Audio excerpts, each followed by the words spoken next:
విజయవాడ నగరం అంటేనే రాజధాని నగరం అని చెప్తున్నారు కదా. మరింత రాజధాని నగరంలో ఉన్న ఆ మహానాయకుడు మహామనిషి అయిన అంబేద్కర్ విగ్రహాన్ని పూర్తిగా మెయింటెనెన్స్ ఇక్కడ నిర్వీర్యం చేయడం జరిగింది. ఏ రకంగా అంటే పూర్తి స్థాయిలో ఇక్కడ పెట్టిన ఫౌంటైన్స్ ప్రతి ఒక్కటి పూర్తిగా పాడైపోయి శిథిలావస్థకు వచ్చిన పరిస్థితులు వచ్చినాయి.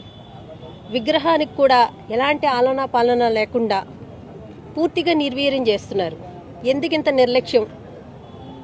ఇది ఇందాకలా మా డాక్టర్ గారు చెప్పినట్టు, మా పెద్దలు చెప్పినట్టు ఒకళ్ళ సొత్తు కాదు. అంబేద్కర్ అన్న వ్యక్తి మన రాజ్యాంగ పిత అయ్యుండి ఆయన్ని ప్రతి ఒక్కరూ మా మనిషి అని చెప్పుకునే విధంగా ఈరోజు కుల వ్యవస్థ లేకుండా ఉన్న వ్యక్తి అంబేద్కర్ గారు.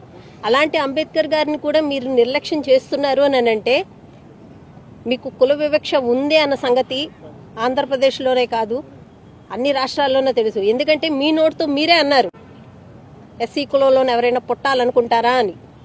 అలాంటి వ్యక్తి మీరు. అలాంటి వ్యక్తి అంబేద్కర్ గారిని కూడా మీరు ఇలాంటి కుల వివక్ష చేస్తున్నారు అన్నది ఈరోజు అర్థం చేసుకోవాల్సిన పరిస్థితి ఈరోజు వస్తుంది.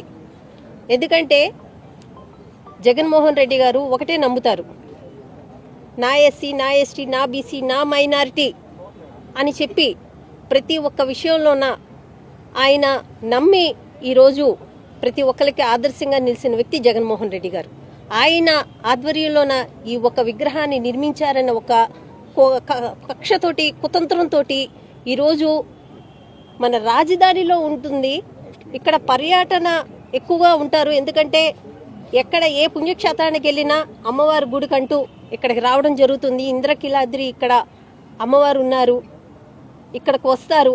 అది వచ్చి ఇక్కడికి వచ్చి ఇక్కడ అంబేద్కర్ విగ్రహాన్ని కూడా సందర్శించడానికి ఎన్నో వేల మంది వచ్చి, ఇంతకు ముందు వైఎస్ఆర్సీపీ గవర్నమెంట్లోనే ఎన్నో వేల మంది వచ్చేవారు. ఇక్కడ వచ్చి చూసి వెళ్ళేవారు. ఈ రోజు చూడండి, సాయంత్రం అయింది, ఒక్క పర్యాటకులు ఈ చుట్టుపక్కల ఎవరైనా కనబడుతున్నారా?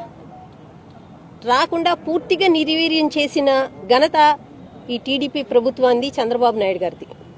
ఇది కానీ మీరు వెంటనే శ్రద్ధ తీసుకొని అంబేద్కర్ విగ్రహాన్ని పూర్తి స్థాయిలో మళ్ళీ పునర్వైభవం వచ్చే విధంగా మీరు చేయకపోతే మాత్రం మా సుధాకర్ బాబు గారి ఆధ్వర్యంలోన స్టేట్ వ్యాప్తంగా మేమందరం దీన్ని ఇంకా ముందుకు తీసుకెళ్తాం. మా జిల్లా అధ్యక్షుడు అవినాష్ గారు, మా పెద్దలు, మా ఇన్ఛార్జీలు, మా పెద్దలు వెల్లంపల్లి గారు, విష్ణు గారు, మా డాక్టర్ గారు అందరి ఆధ్వర్యంలో ఈ విషయాన్ని ఇంకా ముందుకు తీసుకెళ్తామని మేము తెలియజేస్తున్నాం.